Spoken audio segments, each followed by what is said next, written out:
Welcome to another episode of the Jobology podcast. I'm your host, Brandon, and today my guest is a production company owner and documentary filmmaker. His name is Ben, and he's going to talk to us all about his latest documentary and why we should be worried about climate change. So without further ado, Ben.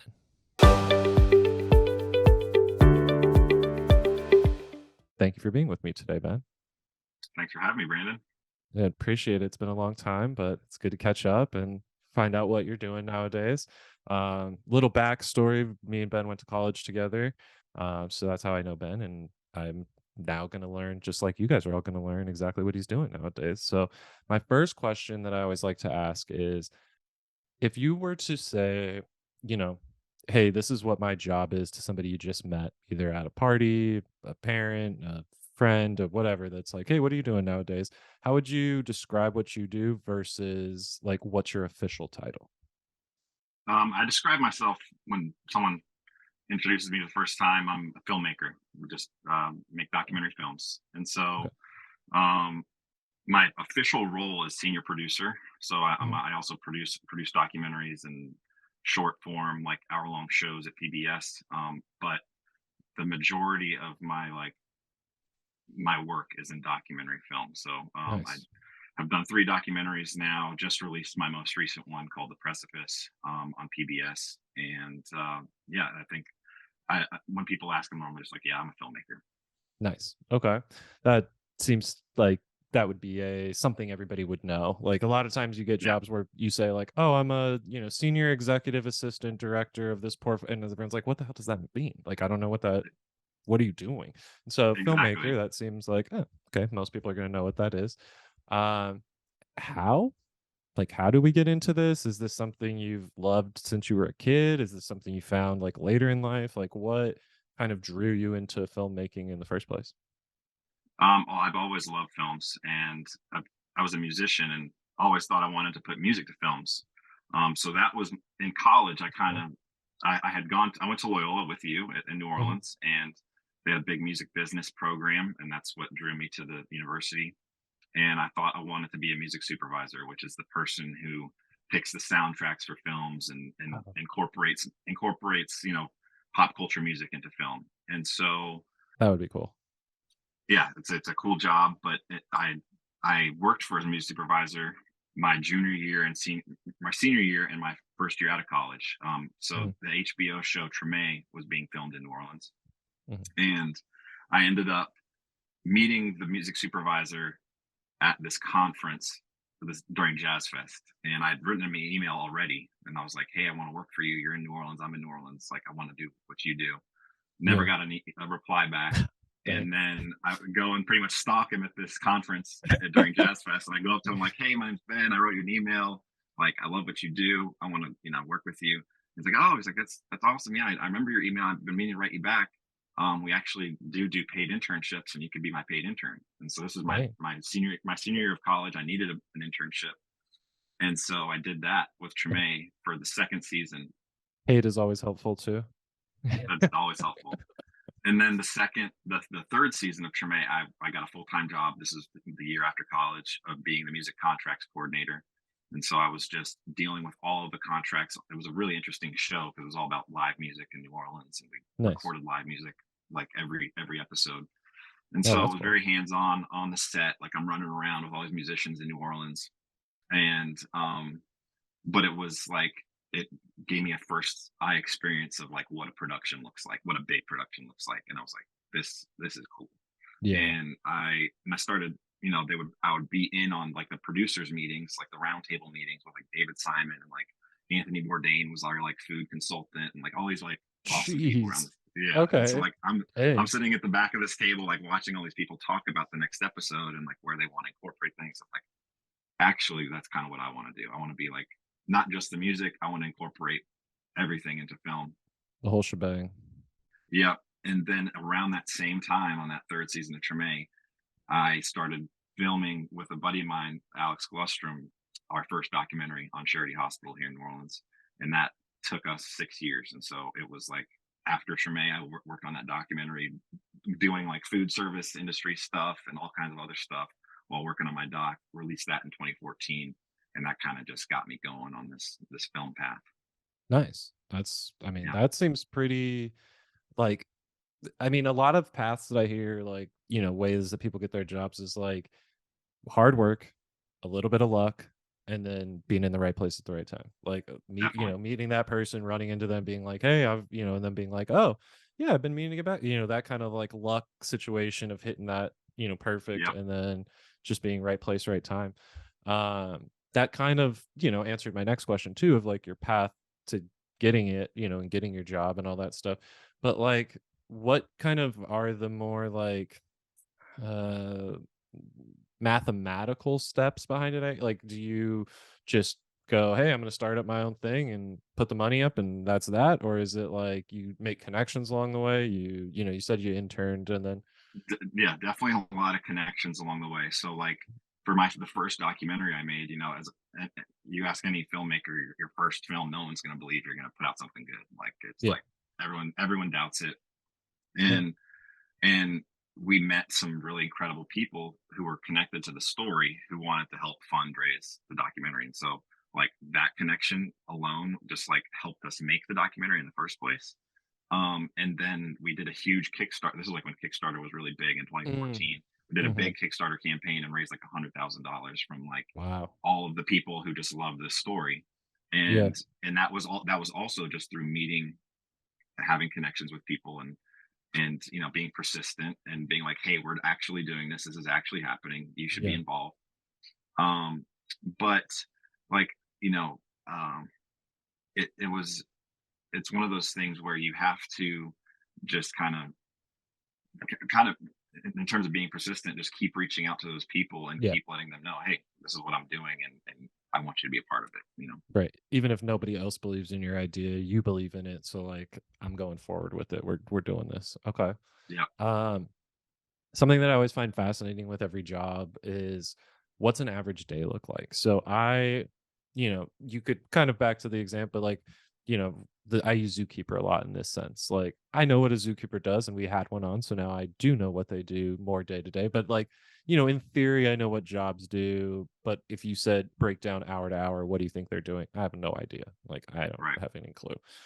So for you specifically, like, what does an average day look like? Do you have to go into? I mean, looks like you're in an office, but I don't know. Like, do you Yeah, go into an office? Do you work from home? Is it mostly emails? Like, when do you start? When do you finish? Like, what does your average day kind of look like? yeah. I mean, I am in my office currently in Baton Rouge at the PBS office here in Louisiana. Um, I'm here maybe once or twice a week. Honestly, I work Okay. from home most of the time. Um, or I'm just on the road a lot because I produce an hour long show that is like comes out every 2 months around different topics around the state in Louisiana, and we kind Oh, of that's dive cool. into each a different topic every couple months.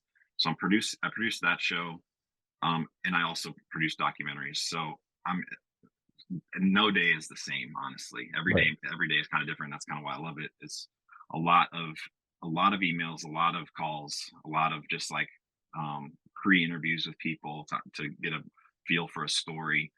Yeah. Setting up shoot dates, getting my team together, getting them organized, going out to a shoot. Jeez. Capturing what we need in a day. Sometimes you don't have like 4 hours, 5 hours to capture what you need. Mhm. Go back to my house, put it all into my computer and hard drives, start going through it, and then while I'm going through that interview and seeing what I have, reaching out to other people to try and get more perspectives. Right. Um, and so it's a lot of traveling in that part, but then in an initial part of my job of like going and capturing what you need to capture, and Mhm. then a lot of it after that is in the house or in the studio, just editing, Oh, yeah. getting it down. Yeah. So it's kind of some weeks I'm in the chair editing, Locked in? Yeah. locked in, and other weeks I'm outside meeting interesting people, going to Mhm. places I've never would have imagined I'm going to, and that's the part I really love about it. Okay.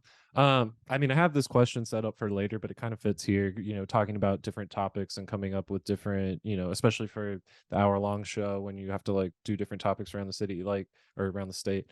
What, so, we have like, you have your local neighborhood, you have your city, you have your state, you have your country. it seems like within all those realms, there could be trillions of stories, you know what I mean? Like, I don't know. So how do Absolutely. you, like, narrow down what you wanna make? You know, if you could make, you know, you Yeah. said you made 3 documentaries. So, out of all those trillions of stories, you chose these 3 different things. Like, what is the process for that? Like, how do you Ye determine? Is it just interest level for you? Is it something that, you know, you're passionate about? Or is it like, "Hey, this story really needs to get told?" yeah, that's a great question. I mean, it is a very difficult process of narrowing down a story. Yeah. Even just going after one story, there's many different ways to go about it and tell it, you know. And so it's definitely a starts, I think, with my interest in a subject and like what if I am invested in it and want to Mhm. see, you know, to learn more about it, like it's kind of just like a learning experience for me.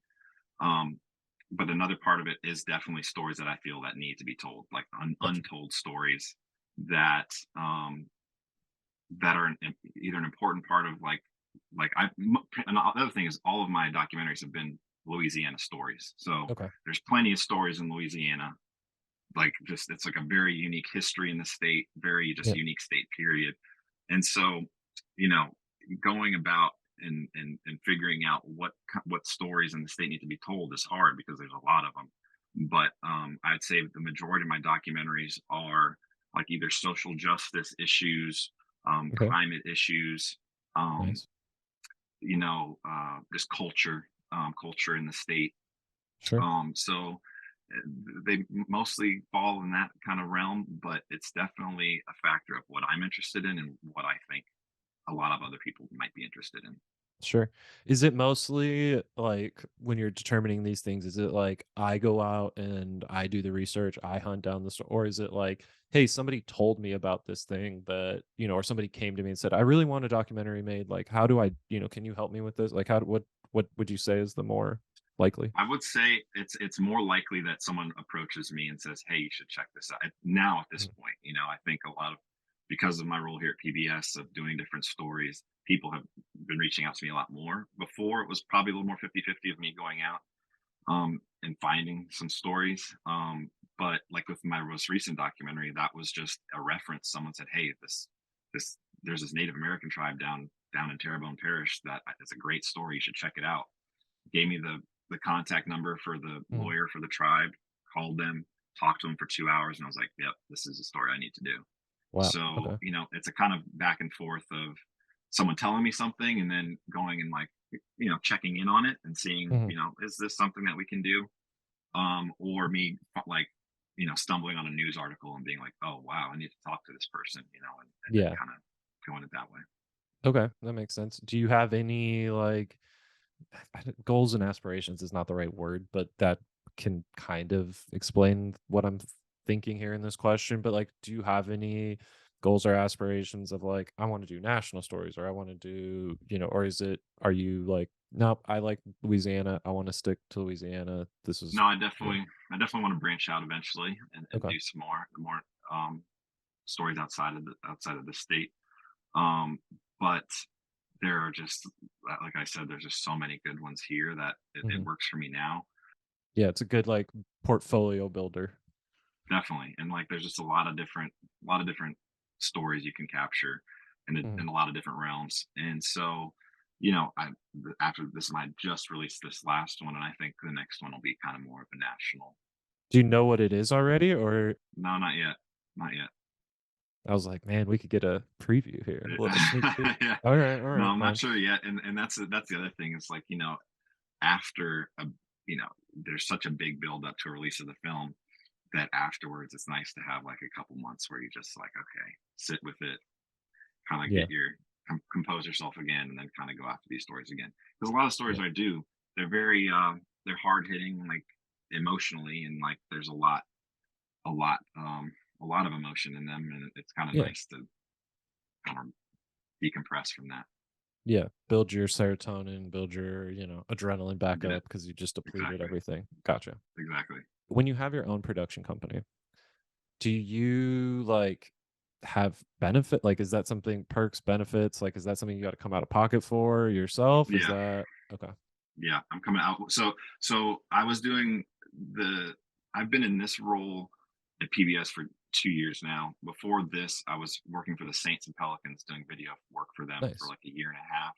And then That's before cool. that, I was doing just freelance work. So Mhm. just that freelance. And so during that time, yeah, there was no benefits. I was just kind of paying myself with the gigs I was getting and then paying for my own insurance, Yeah. all that stuff. Try So not fingers crossed I don't get into an accident. Yeah.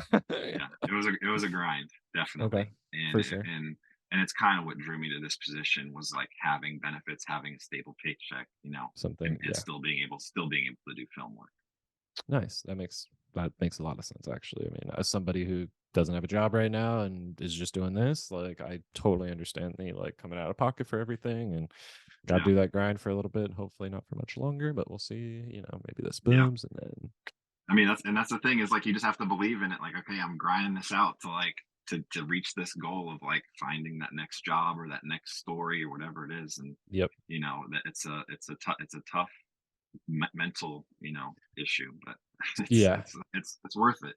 definitely. No, definitely I agree. You had mentioned earlier like, when you do go out to a shoot, you have a team. Is that like the same people every time or are those like independent contractors that you hire out depending upon availability or like area? It depends on the shoot. Okay. And it depends also if it's something for my company, Catch Fire Productions, or for PBS. So here at PBS, I've got like a team of other videographers and producers that I can kind of tap into for different projects. Mhm. Um, and and of those, it pretty much stays the same. Like I'm working with mostly the same team. Gotcha. Um, and but for my own stuff, it's either just me, or I have like maybe 3 or 4 other people that I hire independent contractors to come Do you with me. do all your own editing?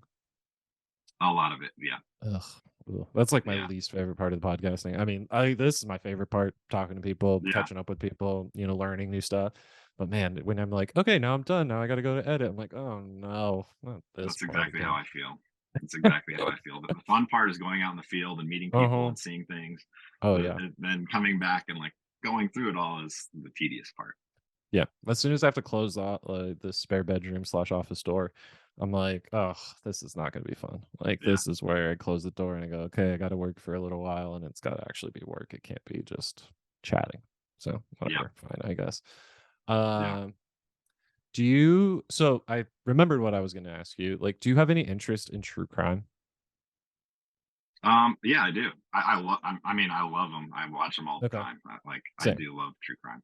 Okay. That's I was curious, like, that seems like a popular Yeah, it's huge Mhm. right now, and I was Yeah. just watching the Waco one. Actually, this came out with a Waco one Mhm. on Netflix, and I watch them also to like see how other people make documentaries and like Yep. there's different styles. Sure. So I'm very much into true crime. Okay. Watching if I'm making one, I think I could definitely see myself doing that. Yeah. It's so much different than what I do now, but I think it'll Yeah. be a lot of fun. Um, Something else I just thought of too is, like, when you're doing, a new documentary, I feel like you mentioned a lot of different emotions and stuff like that, but, like, are you ever scared? Like, do you ever go somewhere and you're like, "Oh, this seems like maybe I shouldn't be here," or something could go wrong, or, Yeah, or there okay. there are certain times and certain stories that you're like, this is a little sketchy. Mhm. I mean, for the last documentary I did, it was Hurricane Ida, which was like a Category Ooh, 4 storm that hit in August of 2021. I wow. started filming with this Native American tribe, the Pointe tribe, in April of 2021, and the town Pointe was like the eye wall went directly over it, like Dang. 4 months into production. And Yeah. so like I was already filming down there, filming with them, talking about you know the land loss that they were being affected by, making them vulnerable to storms, and then like literally 4 months later into production, storm comes, wipes the town out.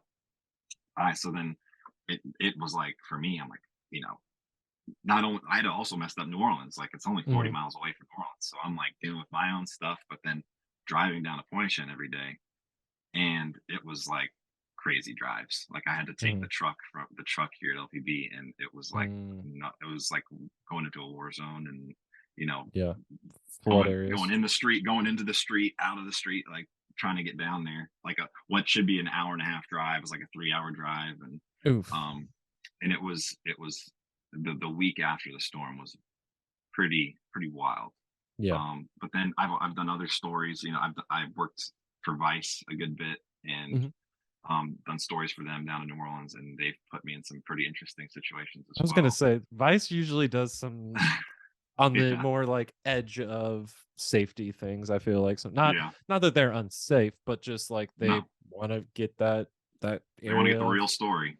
mhm, Yeah, yeah, and so I've done some stuff with them that there's really just interesting situations this job puts you in. It mhm, really does. that's good. I mean, as long as you know like, I guess as long as you know you're safe, you might feel unsafe or feel scared, but Right, if you know, like, "Okay, I'm the reporter, like, this isn't necessarily about me, I'm just the journalist, the documentary and whatever, I'm just that person. I'm not, exactly, involved in the situation. I'm just on the outside looking in. I think exactly. that could be okay. And there's been shoots too where like you have to have a handler. Like there's someone there from the place where Sure. they know who everyone is, and they're like, hey, no, they're cool. Don't worry about them. Like and so Yep. there's some shoots where Oh, it's like that you need that person to be like, oh no, they're cool. Don't worry about them. right. Yeah.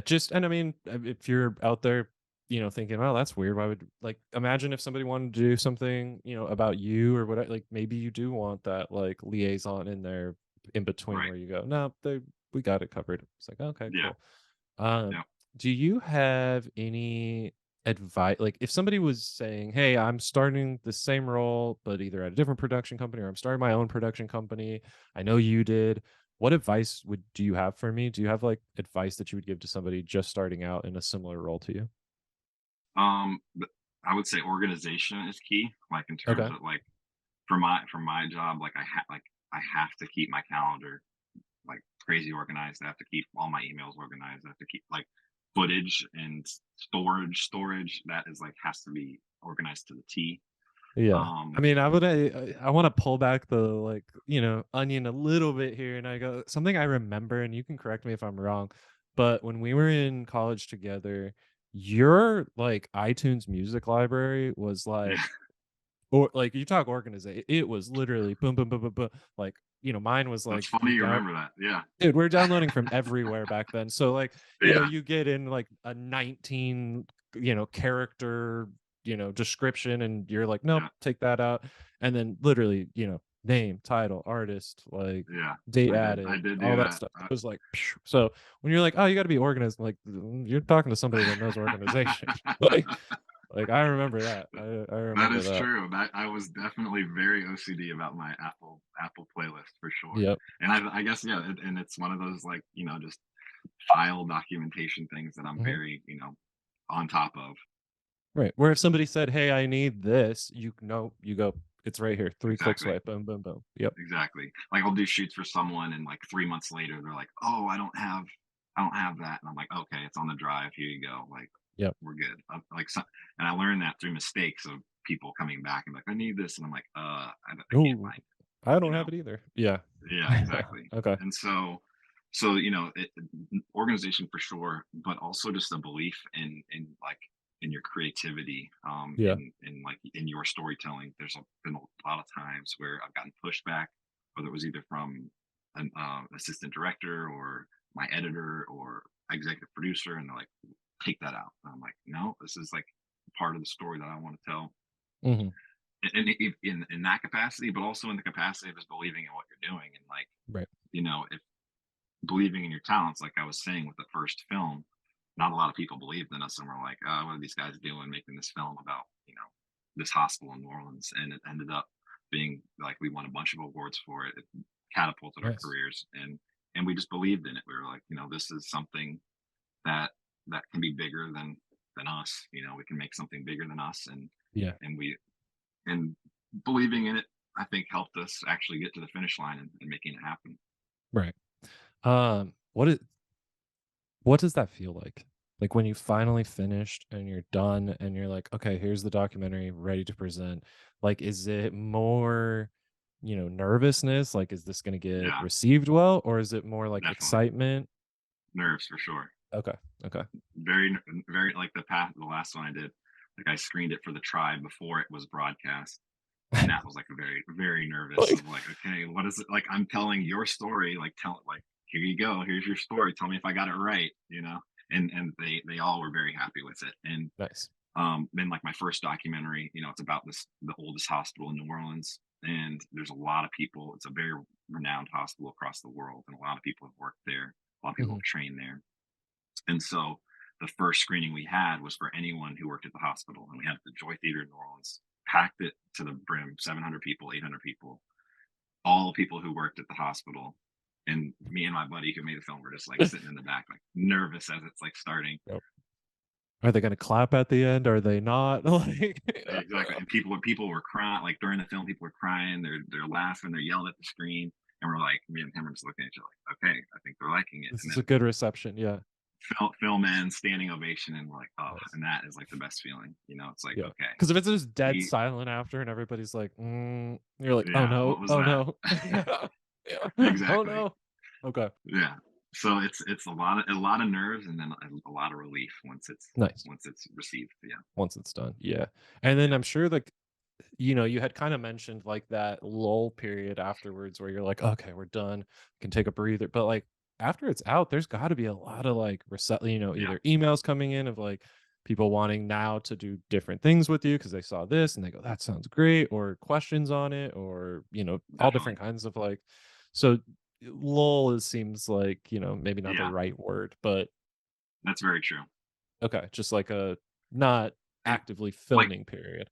exactly, not running Okay. around like crazy and, like, having all these deadlines that I have to meet, you know, like Mhm. 'cause any documentary project, like, I'm working with a sound designer, I'm working with a color corrector, I'm working with my editor, I'm working with researchers, and Yeah. get or like and everyone's got a deadline, everyone's got a window they can work in, so it's very stressful during that time.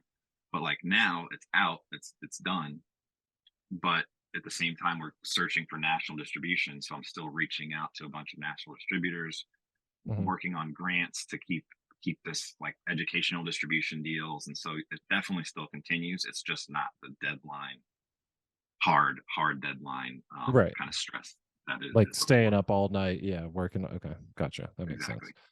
Yeah. Um, is there anything you would change on your specific path? So I know we had kinda mentioned, like, general advice for anybody doing this job, but, like, maybe something on your own path that you're like, "Oh, man, if I coulda just done X, or if I wouldn't have done X, that would've been better."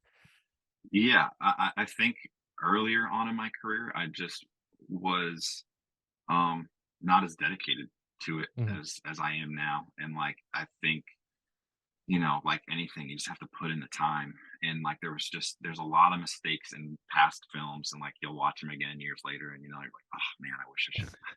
Yeah. Fast forward through this scene. Yeah, Yeah, yeah. exactly. You know, Uh-huh. and so there are those like, you know, learning curve mistakes that I think come in a young age when you're just like there's a lot of other things going on. You know, your friends, girlfriends, and all these other Yeah, external sources that kind of distract you. And and I think it kind of stunted my growth and gotcha, how fast I could have gotten to this point, you know. gotcha. Um, Sure. and I think just taking it seriously, you know, being fully invested in it, and like I feel like I am now. I Mhm. don't like I think when in my early 20s and you know getting going, I was not as fully invested. I think. I can very much relate to that. Like, I feel like I go through peaks and valleys of like, okay, I'm super dedicated. I'm in this. I'm getting guests. I'm editing. I'm getting them out, and then I go through like, and we have a week or two where we miss one, or I don't get a guest, and I'm like, and then that kind of picks me, ramps me back up. So I totally can relate to that. Like, Yeah. gotta just dive, get in it, and do Yep. it. Okay. Yep. Um, so this is now the stage of the podcast here where I think I have we already answered one of my questions about, choosing the right documentary, and the right subject to make a documentary about. Um, Mhm. my other job related question is like, how do you determine what is important to show in the documentary and what is not? Like, I mean, I know that might be a really, meta or tough question to kind of like wrap around, and maybe there's not, one answer to it. But it just seems like when you're filming for hours and you have hours of footage to go through, like something that maybe is super important. Days of footage, like That, yeah, literally days of footage. true. Yeah. Yeah, exactly. Like it seems like there might be certain things where you're like, oh, this seems really important. I got to throw that in. But like, what determines that? Yeah. It's kind of you cast a broad net at first. So, like, in the Okay. editing process, I like, for this most recent film, we Sure. originally had it, like, with everything we were like, "Oh, this is good." We had it out at 120 minutes, and then you Hmm. just start chopping away, and the chopping process is a very tough one. It's like, Hmm. everyone loves a certain part of it, like, they're Sure. like, "Oh, no, I love that scene. No, I love that scene. No, don't take that out." And, it's a very, you just have to be very honest with yourself, and and kind of, it's always why you kind of come back the next day with fresh eyes and like, okay, let's watch it, like, try and wipe away any feelings I had before, let's watch it again. Sure. um but it's that, definitely start wide and then you narrow it in, and the narrowing Okay. process, it takes time. But I think really it's like what resonates with you, Hmm. and is it resonating with you for any, like, personal reason, or or is this something you think that could resonate with a lot of other people, in terms Gotcha. of the story? Um, and that's, with certain parts of the film, but um, yeah, I think just being honest with yourself of Sure. what needs to be in there. I think there's a lot of filmmakers that just put in too much, like they try and tell too much of the story, where you can, or use too many words to tell a really kind of simple feeling with just like a shot or two. Sure. um and so, yeah, it's a very tough process, but a fun one, definitely. Right. Okay. That makes sense. I think I think that's kind of, I mean, less similar to the podcast because we pretty much put everything, I mean, we'll edit, here and there some things, but it's pretty much, what we're talking about is what you're gonna see. So I don't have to Hmm. necessarily cut down like that, but that makes sense of like when I'm trying to cut a social clip, like find that piece in this podcast that I'm like, oh, this is gonna play well. People are gonna, see this and then want to tune in. So kind of understand where you're coming from of like go wide and Yeah. then bring it down, pare it down. Okay. Yeah. Um, interesting. That is about it I have for my end of like learning about what you do. A question I always Yeah. like to ask is there anything that you thought I would ask or that you feel is like important that I should have asked that I didn't? um no, I think we hit on a lot of it. Yeah. I would just say, in terms of like the journey, and like the finding what you want to do, and finding something like that's enjoyable to do, it's it's been a very difficult journey for me. I Yeah. think it's like, like I love what I do now, and I did enjoy the process of getting here. It was just tough. It was Yeah. and I want any guest who listens to this to know that it's never easy. Like, Mhm. it's like there's definitely luck, and you put yourself in certain situations, but it's never easy. Um, and the amount of work you put into something, you're going to get out of it, I think. Yeah. I think there's certain documentaries and projects I've worked on that hit harder than others, and it was simply because of the amount we put in. Sure. And so I think that's an important part of the journey. Is like I said, there's times I wasn't dedicated, I wasn't driven enough, and I think it showed in some of the work. Right. Only where you would notice though, I think. Like, the outside Yeah, person doesn't, but it's like yeah, you notice where you're like, "Ah, man, if right, I would have just." Yeah. exactly, Okay. exactly. And so I think that's just something important for anyone who's listening to Mhm. this to understand. Like, it's never going to be easy. It's just, Yep. it's always going to be a grind, but it's finding the joy in the grind. Yeah. I think something too, I mean, kind of playing off of that is like a lot of people go in going, I can't release this or I can't do this because people are going to know like that's, but nobody knows how it's supposed to go. Like nobody Yeah, knows how the documentary is supposed to go until it's released. And then somebody watches it and goes, oh, okay, cool. That's how it was supposed to go. You might know, oh, no, that's not how it was supposed to go. A totally different way, but this ended up what right. happening. But nobody else does. Like, I mean, the regular person watching, listening, whatever, they don't know how it's supposed to go. It's just, this is what we give them. And that's that. Yep, yep, Um, the end of the podcast, I always like to first, where can we find you? Where can we find the documentary? If you could give us the name again. I mean, yeah, I know it, but I'd rather have you tell it. yeah. Yeah, definitely. So the documentary I just released is called The Precipice. It Mhm. is out on PBS, Louisiana Public Broadcasting. Our website is lpb.org/the precipice. Okay. And you can find the trailer, all the information about the show there, and when it is going to be releasing. We're Sweet. trying to get it nationally released pretty soon. But then my own production company is Catchfire Productions, Okay. and my website's catchfirepro.com. Sweet. We'll have all these links in our bio too, so just click on the show notes and you'll see it in there. Yep, and so that'll have all my like freelance work and independent Sweet. documentary stuff in there. And yeah, that's the uh, the film and my first film, Big Charity. That's bigcharityfilm.com, and Okay. that is on Apple and Amazon as well. Oh, sweet. I'm definitely gonna watch that today. Yeah, Um, sounds awesome, man. I also at the end always like to give my guests some time to either we kind of just did the promote yourself, but you could promote, yourself, someone else, something else. You can talk about a cause, a charity, a small business, yeah. whatever you want. Here's your time. I'll tell you a little bit about my most recent documentary and the people it's about. Yeah.